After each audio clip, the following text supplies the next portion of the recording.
ಯಾರಲ್ಲ ನೀವು? ಸ್ನೇಹಿತರು ಸ್ನೇಹಿತರು ಸ್ನೇಹಿತರು ಸ್ನೇಹಿತರು ಇಲ್ದೋರು ವೇಸ್ಟ್ ಗುರು.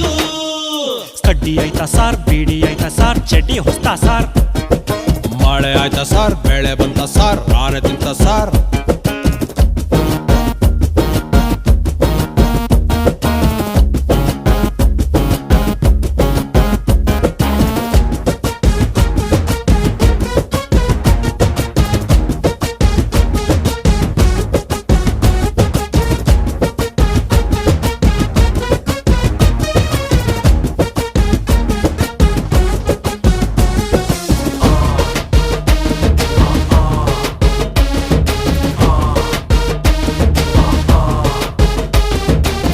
ಸಣ್ಣಗಿರೋರು ದಪ್ಪಾಗಿ ಸಾರ್, ದಪ್ಪಗಿರೋರು ಸ್ವಲ್ಪ ಸಣ್ಣಾಗಿ ಸಾರ್.